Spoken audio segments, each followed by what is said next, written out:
गरीबी के अंधेरे से निकलकर कैसे एक नन्हा बच्चा बन गया महान कलाकार, जिसने बचपन में ही जीने के लिए संघर्ष करना शुरू कर दिया था और अपने मूक अभिनय और कॉमेडी से ही इतना ज़्यादा फेमस हो गया था कि इन्हें कौन नहीं जानता। जी हाँ, ये हैं चार्ली चैपलिन, कॉमेडियन। लेकिन क्या आप जानते हैं कि दुनिया को हंसाने वाले चार्ली की ज़िंदगी में भी बेहद गम थी। उन्होंने भी अपनी लाइफ में पूरा संघर्ष किया था। तो चलिए जानते हैं पर्दे के पीछे के चार्ली की कहानी। चार्ली का जन्म 16 अप्रैल 1889 को लंदन के एक बेहद गरीब परिवार में हुआ था। उनका पूरा नाम चार्ल्स स्पेंसर चैपलिन था। उनका बचपन काफ़ी मुश्किलों और गरीबी से भरा हुआ था। बेपरवाह और शराबी पिता के कारण इनका परिवार पूरी तरह से तबाह हो गया था। जब वह बेहद छोटे थे तब उनके माता पिता में डिवोर्स हो गया था। माँ मानसिक बीमारी का शिकार हो गई थी। घर चलाने का बोझ पड़ा तो चार्ली को बचपन में ही पढ़ाई भी छोड़नी पड़ी। ये उन दिनों की बात है जब दुनिया भर से लूट कर जमा की गई असीम धन दौलत के बावजूद ब्रिटेन में भयंकर गरीबी छाई हुई थी। अमीर अपनी अय्याशी में डूबे रहते थे और गरीबों को कीड़ा मकोड़ा समझते थे। इसी गरीबी में पला बढ़ा था 5 साल का चार्ली एक दिन अपनी माँ हाना के साथ थिएटर गया। उनकी माँ हाना थिएटर में गाना गाकर अपना और अपने बेटे का दोनों का पेट पालती थी। मुश्किल से घर खर्च चला पाती थी। उस दिन गाना गाते वक्त अचानक हाना का गला खराब हो गया। अब दर्शकों ने हूटिंग शुरू कर दी। बदहवास सा मैनेजर भागा भागा हाना के पास पहुंचा और उनसे झगड़ा करने लगा। चार्ली ने दोनों को झगड़ते देखा तो वह दोनों के पास पहुंचा और बोला, आप दोनों आराम से झगड़ा करिए, तब तक स्टेज पर मैं गाना गाता हूँ। माँ हाना बोली, नहीं, तुमको कुछ नहीं आता, तुम स्टेज पर नहीं जाओगे।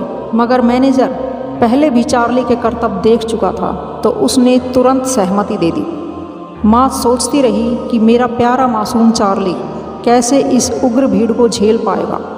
इसी बीच मैनेजर चार्ली को अपने साथ स्टेज पर लेकर गई और दर्शकों से उनका परिचय कराया। अब चार्ली ने गाना गाना शुरू किया।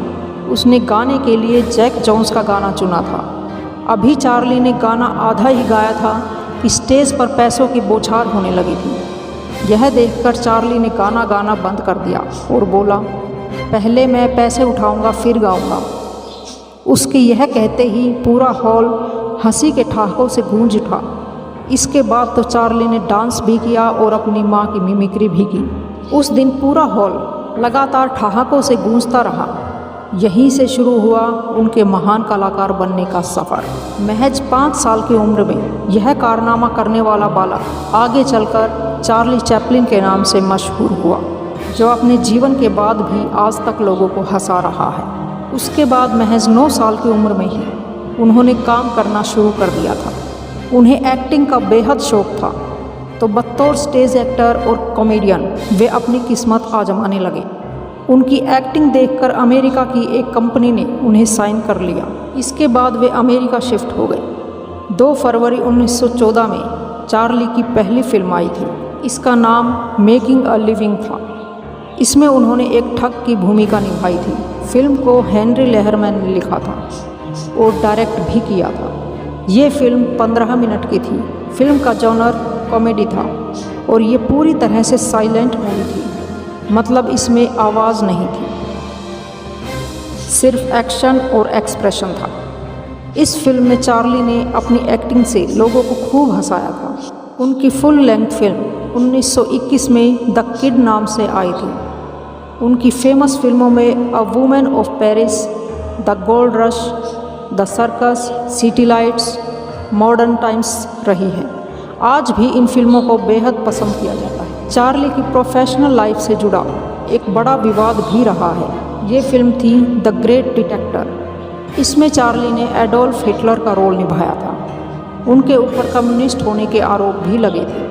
इसके बाद उन पर FBI की जांच बिठा दी गई। अब चार्ली ने अमेरिका छोड़ दिया था और अमेरिका छोड़ने के बाद चार्ली स्विट्ज़रलैंड जाकर बस गए। चार्ली ने 4 शादी की थी। उनके 11 बच्चे थे। चार्ली के फैन साइंटिस्ट अल्बर्ट आइंस्टीन और ब्रिटेन की महारानी थे, जबकि चार्ली खुद महात्मा गांधी से काफ़ी प्रभावित थे। उनकी मौत के बाद उनका शव चोरी हो गया था। हालांकि बाद में उसे बरामद किया गया। इसके बाद उनका शव 6 फीट की कंक्रीट से बनी कब्र में दफना दिया गया था। तो ये थे चार्ली चैपलिन, एक ऐसे मस्खरे आर्टिस्ट जिन्होंने अपनी एक्टिंग से दुनिया को खूब हंसाया, जिन्होंने अपनी छोटी सी उम्र में इतना संघर्ष किया और इतना छोटे होने के बावजूद भी कभी भी हार नहीं मानी। हमें भी इनके संघर्ष से बहुत कुछ सीखना चाहिए कि अगर एक अकेला बच्चा इतने अभाव में भी इतना ज़्यादा संघर्ष कर सकता है तो हम क्यों नहीं कर सकते। यही सवाल अगर आप अपने आप से करेंगे तो आप भी कभी भी किसी समस्या से भागेंगे नहीं, बल्कि उसका हल ढूंढेंगे। तो अभी से मन में ठान ले कि लाइफ में मुझे भी कुछ बड़ा ही करना है, कुछ बड़ा ही बनना है। इसके लिए अभी से कड़ी मेहनत करें, एक बार नहीं बार बार प्रयास करें, पर कभी भी गिव अप ना करें। मुश्किलों से डरने की बजाय उनका सामना करें, उनका सॉल्यूशन ढूंढें और ये विश्वास रखें कि एक दिन आप ज़रूर सफल होंगे।